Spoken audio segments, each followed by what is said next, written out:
Okay, so once you have created your account through Edynco and you have selected your template, a map is going to show up on your page similar to this. Now I selected a linear map because I'm just going to do more of a concept map than rather a whole unit map.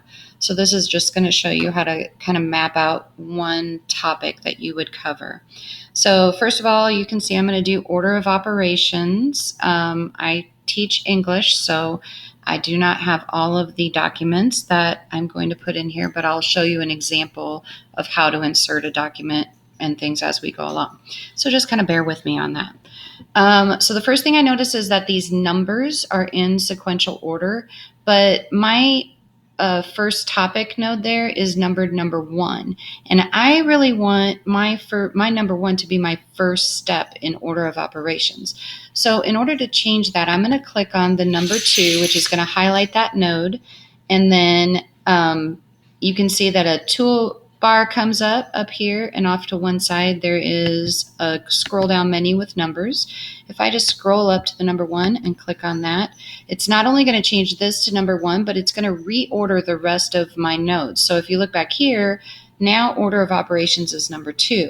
Well, I don't really want that either. I would rather have that be my last thing so that students know that all of this together is order of operations.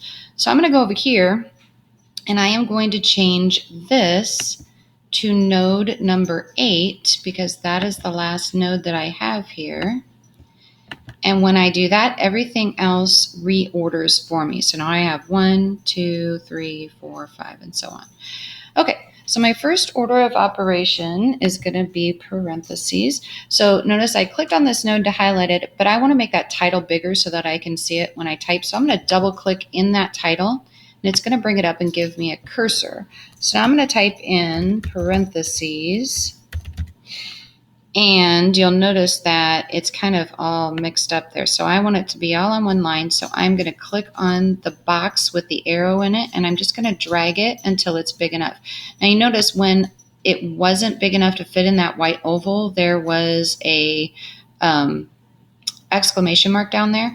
But as soon as I get it to the point where the whole thing fits, then that exclamation mark goes away. Okay. All right. So now I have made this really big, and so you can't see the rest of the map. And sometimes that's really inconvenient if you're not just working on one node, but you want to see how everything looks. So the way to fix that is to go over to this toolbar on the far left and click on this plus sign. What that does is it shows the whole map in the original setting there.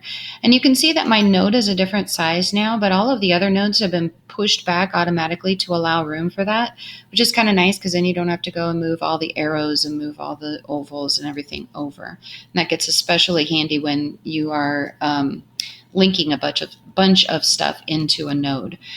Okay, so parentheses. This is where we're going to start first. And then down here, well, let's go to the next one. Well, I'll show you with the next one. For this one, let's pretend that I don't need this title up here. I don't need this secondary node coming off of there that I feel like there really isn't anything else to talk about with, doing operations in parentheses first. So I'm going to go ahead and get rid of this. So in order to do that, you need to click on that.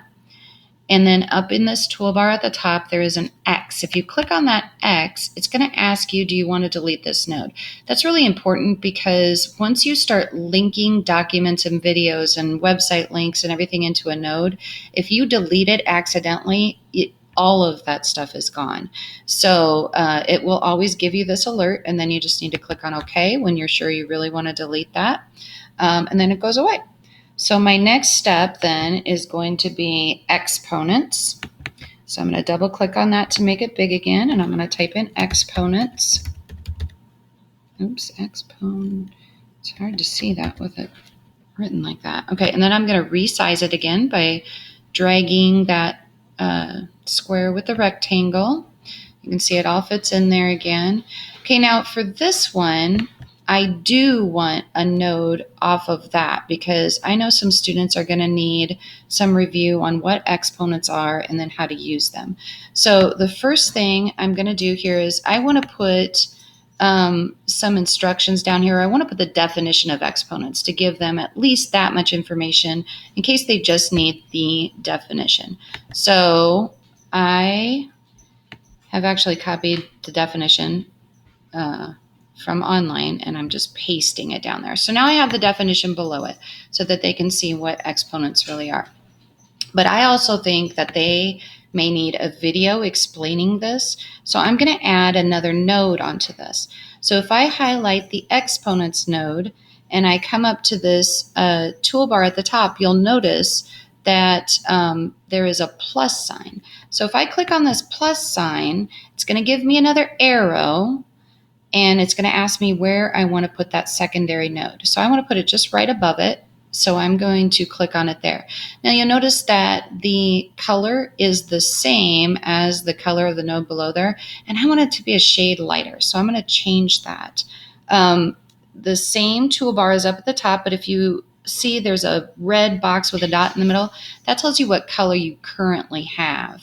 So I'm going to go down, and I don't really like any of these colors. So I'm going to go to the palette, and that's going to give me more of a selection. So I'm just going to scroll over here. I want just a shade lighter of red, and now my node is that color. All right, so on this, I want to name this something. So I'm going to call this exponent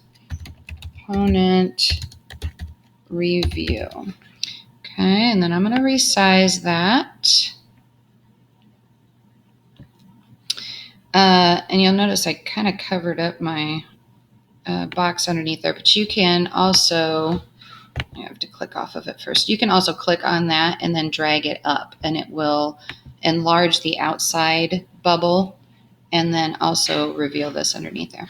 Okay, so I am just going to put some instructions down here. I'm just going to say, if you are confused about how to work with exponents,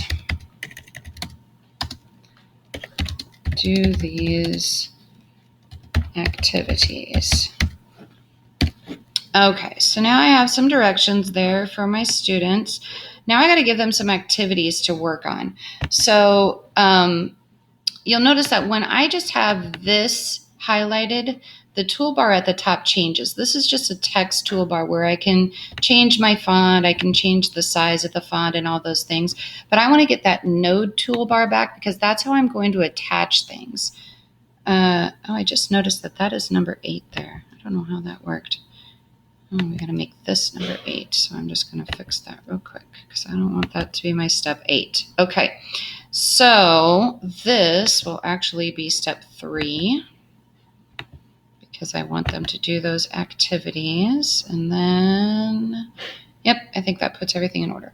Okay, so now I want to go ahead and I want to attach a video and then a document to this so that they have an activity to do. So I'm going to highlight that node again.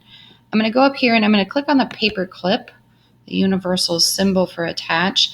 Now you can do this in several ways. It says you can attach a PDF, a video, a quiz. But if you do any of these down here, you have to upload it to the library, to this library. So I just find it's easier if you are attaching things that have a web link anyway to just always use web link. And then you can change the image on it to make it seem like a different thing as well. So the first thing I'm going to attach is this web page that also has a video on it. So I'm just going to copy the web address and then I'm going to paste it into here. Now I always click on this always open outside the learning map because that way it just opens it in a separate tab, and I think that's easier because you don't have to use the back arrow. So I just always click on that and then I'm going to click on attach. So it is automatically going to attach this to my node. So you can see right here is my web page. Okay. Now, maybe I don't want that to look like the world here. Maybe I want that to look like a video instead. So you can change that as well. If you click on that node and you go up to the components tool, because now this is a component in a node, and you look at those 4 or those 3 squares, if you just hover over that, it's going to give you options of the images that you can put there. So I want students to know that this has a video in it, so I'm going to click on that